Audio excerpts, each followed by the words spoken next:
Hi, I'm Scott Griffin with Scott Griffin Financial, coming to you today from Jefferson Park here in Los Angeles on financing the American dream. And today we get to talk about one of my favorite topics, first-time homeownership. And I think we're gonna have an amazing time learning how we become successful home buyers in 2020. Let's go meet everybody now. Come on.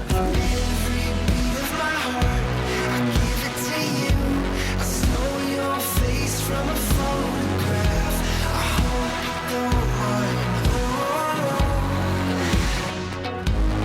hope. Well, here we are, getting the opportunity to meet with two of my favorite realtors. You know, those folks that are able to make yes happen, especially for the ultra-competitive first-time homebuyer market here in Los Angeles. In fact, I'd love to introduce you now.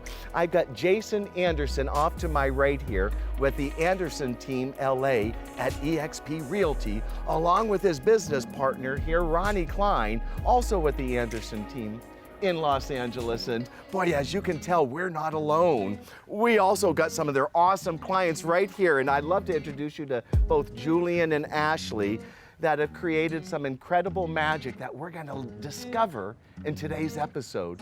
Thanks for tuning in and thanks for joining us. So Ronnie, Jason, I'd love to learn some of the how do you do it.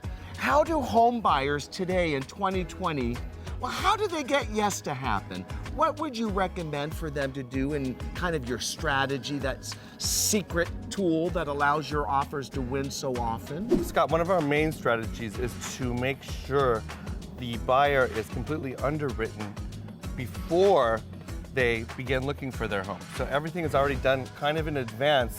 Most people don't do that, but working with you, we've learned that's very important to do, and oftentimes that leads us into getting our offer accepted. Well, Jason, what are some of your recommendations for those living in communities that feel possibly overpriced, where they think that maybe they can't have one for themselves? That's a great question, Scott. Those types of buyers, they can buy a 2 to 4 unit property, and then they can use the rent from those tenants to offset their mortgage. So that allows them to purchase a higher price property that they might not normally be able to afford or be qualified for.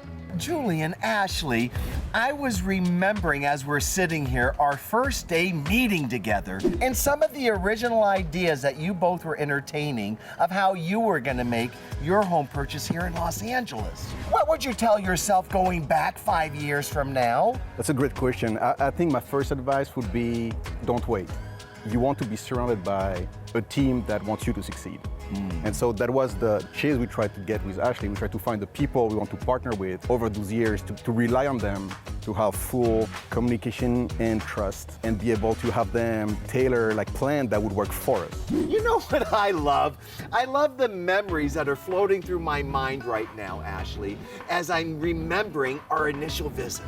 How did you guys decide on buying a second home? How did you select the desert? And how does it feel owning that for a few years now? We decided, okay, what can we afford? And how much of it do we want to spend on a main property? And then how much is left over that we can use on a second property? We started looking at areas that might be a good fit, and we really love the desert. And so we thought, well, instead of just finding a place for a long-term rental, what if we find something in the desert and do short-term rentals so we can enjoy it sometimes, and that when we're not enjoying it, we can help pay our mortgage with it. Well, wasn't that fantastic? Boy, I enjoyed getting to learn and share these stories again together and celebrating life successes through home ownership. And well, thank you for tuning in and watching us today. And well, I'm Scott Griffin with Scott Griffin Financial, and I can't wait to see you on our next episode. Until then, take care. Bye.